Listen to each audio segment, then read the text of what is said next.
Hello students, welcome to all of you in chemistry capsule. मैं राजेश कुमार और आज की वीडियो रहेगी क्लास 9th के लिए और chapter from is matter around us pure.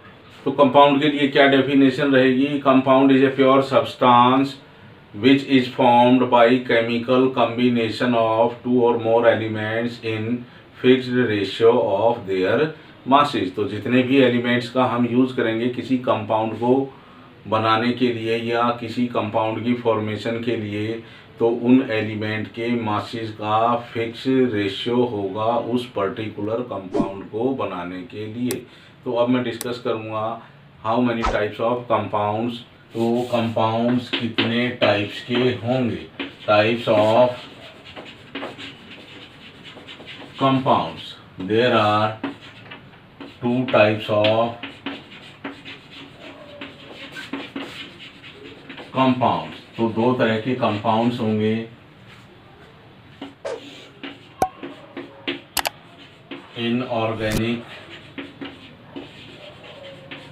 Compounds, जितने भी कंपाउंड्स होंगे हम उनको 2 कैटेगरीज में डिवाइड कर देंगे और फर्स्ट कैटेगरी रहेगी इनऑर्गेनिक कंपाउंड्स के लिए और दूसरी कैटेगरी रहेगी ऑर्गेनिक कंपाउंड्स के लिए। तो क्या होंगे ये इनऑर्गेनिक और ऑर्गेनिक कंपाउंड्स?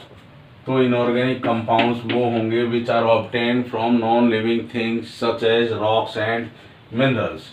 तो inorganic compounds are those which are obtained from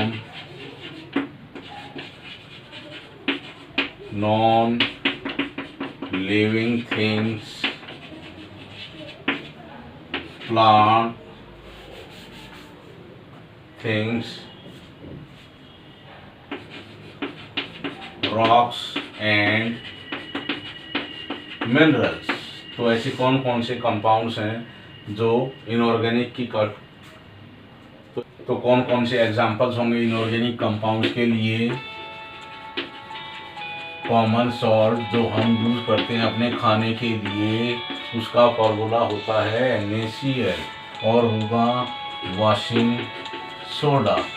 washing soda is an inorganic compound और उसके लिए फॉर्मूला होगा Na2CO3 10H2O।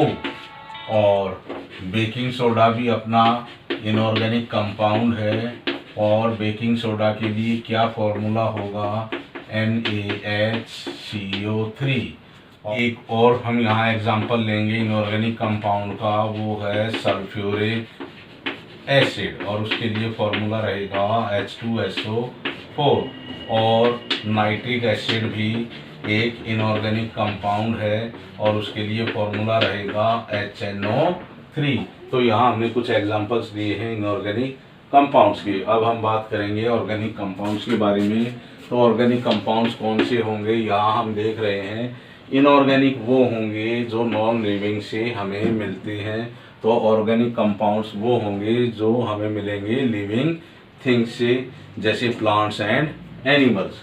तो organic compounds are those which are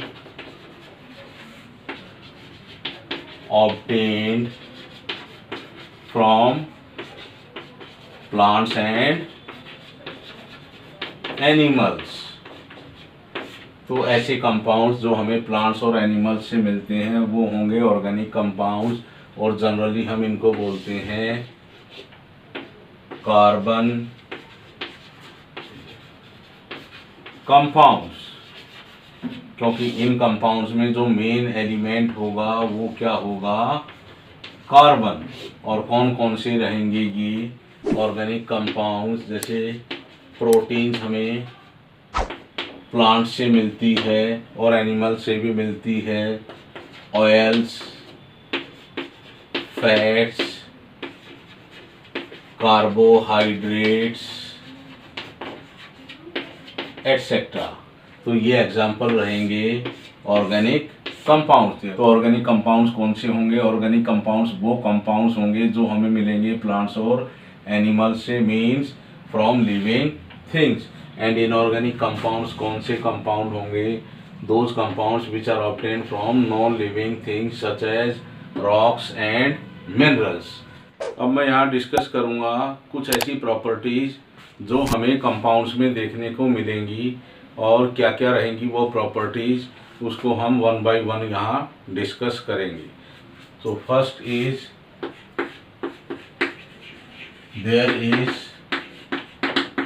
fixed ratio of masses of elements. कौन से element रहेंगे ये? Constituent elements. तो कॉन्स्टिट्यूएंट एलिमेंट्स वो एलिमेंट्स होंगे जिनका हम यूज़ करेंगे किसी कंपाउंड को बनाने के लिए. तो फिक्स रेशियो रहेगा मासेस का उन एलिमेंट्स का जिनके केमिकल कॉम्बिनेशन से कंपाउंड की फॉर्मेशन होगी. So there is fixed ratio of masses of elements in a compound. तो अभी हमने देखा था कि वाटर में फिक्स्ड रेशियो रहेगा हाइड्रोजन और ऑक्सीजन का. वो कितना होगा? 1/8 और 1:8. इसी तरह से कार्बन डाइऑक्साइड में भी फिक्स रेशियो रहेगा कार्बन और ऑक्सीजन का. और जब उनके मासेस का रेशियो हम चेक करते हैं तो क्या आता है? वो 12/32 और सिंपलेस्ट फॉर्म में क्या रहेगा? 3:8. तो कार्बन और ऑक्सीजन का फिक्स रेशियो रहेगा. इन कार्बन डाइऑक्साइड और हाइड्रोजन और ऑक्सीजन का भी फिक्स रेशियो रहेगा 1:8 इन वाटर. तो सेकंड प्रॉपर्टी रहेगी इसके लिए द प्रॉपर्टीज. जो प्रॉपर्टीज होंगी किसकी? कंपाउंड्स की. जितने भी कंपाउंड हैं उनकी जो प्रॉपर्टीज होंगी वो डिफरेंट रहेंगी. Are different from their constituent elements. जो कॉन्स्टिट्यूएंट एलिमेंट्स होंगे किसी कंपाउंड के लिए उनसे डिफरेंट प्रॉपर्टीज होगी उस कंपाउंड की. तो इस प्रॉपर्टी के लिए भी हम वाटर का एग्जांपल लेते हैं. और water is found by combination of hydrogen and oxygen. तो हाइड्रोजन जो है, hydrogen is highly combustible gas. So hydrogen is highly combustible gas. और हाइड्रोजन गैस का कंबस्टन बहुत ही इजीली हो जाता है और बहुत फास्ट इसका कंबस्टन होता है. कंबस्टन मीन्स जलना. तो बहुत जल्दी हाइड्रोजन गैस आग पकड़ देती है. और जो ऑक्सीजन है उसकी क्या प्रॉपर्टी होती है? It is a supporter of combustion. और जो ऑक्सीजन है वो सपोर्ट करती है कंबस्टन को. तो किसी चीज़ को जलाने के लिए हमें ऑक्सीजन की रिक्वायरमेंट होती है और वो ऑक्सीजन सपोर्ट करती है उस सब्सटेंस के कंबस्टन में. तो इनके कॉम्बिनेशन से क्या बनता है? वाटर. और वाटर की क्या प्रॉपर्टी होती है?